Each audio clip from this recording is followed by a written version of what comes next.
Hello and welcome. This is Mrs. Smith, and I'm reading Indians of the Oaks by Melicent aloud. This is Chapter 5 of Part 2. This chapter is called The March to Pinyon County. Or Country. The March to Pinyon Country. Whoops. As the years went by, little Wasp grew in all the secrets of the forest. She learned the good of every plant. She learned that goodness lies sometimes in the leaves, sometimes in the seeds, sometimes in the roots. She learned that some medicines are cooked and that some are not. She learned that there was much more to learn. That meant that she was really learning.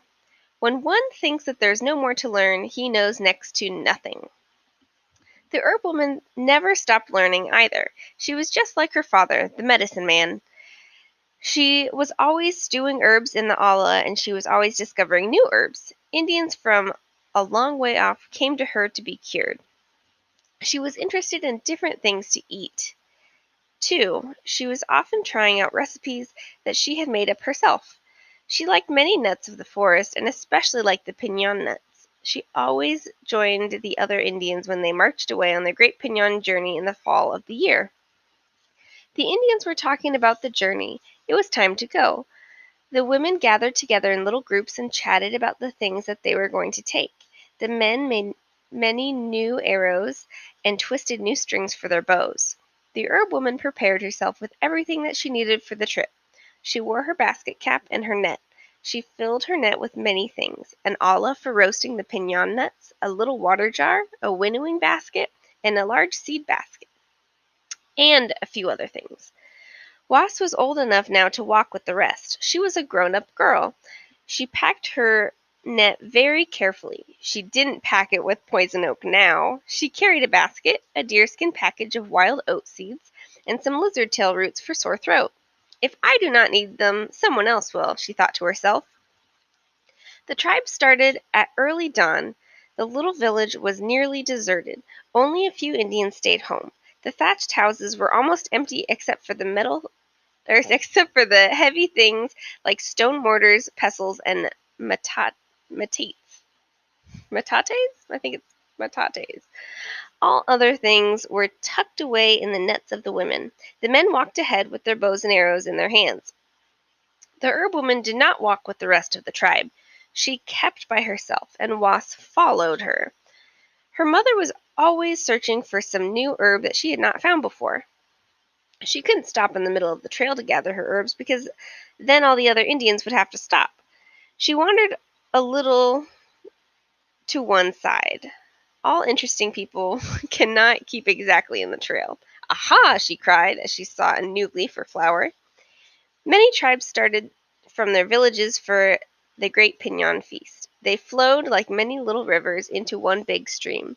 They came from mountain tops and lowlands and middle mesas in between. A mesa is a high, flat meadow with steep, sloping sides. As the people moved along, they lighted fires so that others could see where they were and how fast they were going.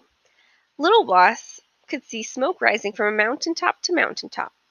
She could see streams of Indians walking down the mountains.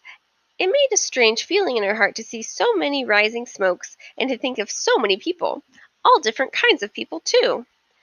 Because here came medicine men and herb women, olla makers and basket makers, singers and flute players, hunters, dancers, and old men and women who knew the secrets of the witches.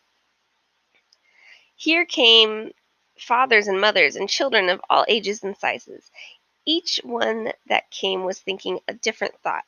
Little Wasp could feel many thoughts in the air. One tribe passed her on the trail. She was walking near the path behind her mother.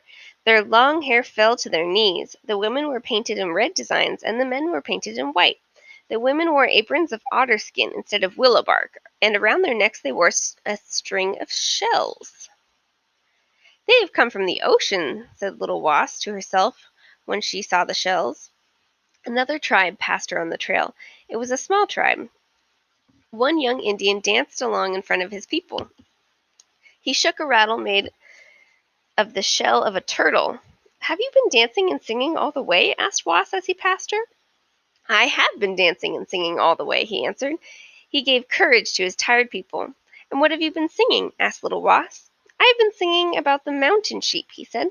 "I've been singing about the horned toad and the desert lizard." "His tribe has come from the desert," thought little Wasp. And still another tribe passed her on the trail. These Indians were coated with mud. The mud clung to their legs, which had strong muscles. "They have been wading through the mountain stream," said Wasp to herself. "They have been walking in muddy trails." Wasp begged her mother to hurry. She wanted to see the Indians all gathered in one place, but her mother would not be hurried. She was finding new herbs all the time. She dug and dug with her digging stick. Wasp forgot about the other Indians when she found a new flower herself. She wondered if the flower was good for the chest or the throat or the head. She asked her mother. "It is good for one thing," said the herb woman. "When the Indian is hungry for something sweet, he sucks the juice out of this flower." The flower was red. It was the hummingbird's trumpet. Somebody else besides the Indian liked that sweet juice in the flower. Wasp sucked the juice out of the flower, and it was sweet. She wished that she had time to gather many flowers and squeeze the juice into a little olla. She wondered how long it would take. But now her little bare feet were getting tired, and her back ached from the weight of the pack. Just as she was wondering how much farther they should go that day, all the tribes met together on a great mesa. This mesa was dotted over with the ashes of old campfires. The Indians had planned to camp here for the night to break their long march to the Pinyon country. Wasp had never seen so many Indians together before. Kumeyaay Indians from the desert, short and fat; Yuma Indians, tall and strong like the Yuma cousin. The Yuma cousin had left her Kumeyaay cousins and joined her own people. She didn't look too strange with the Yumas as she did with the Kumeyays. The Yuma women were tattooed on the forehead and the chin, and the Yuma men wore their long hair in dozens of tiny twists. Little Wasp heard strange languages that she had never heard before. She heard words that were almost like her own, but were just a little different. She saw many little girls of her own age.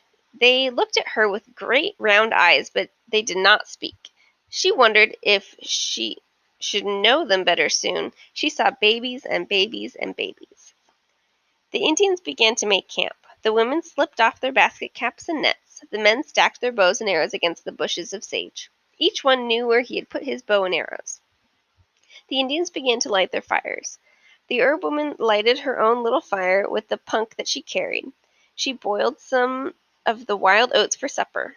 These wild oats were smaller than the oats that the Spaniards had brought to the land.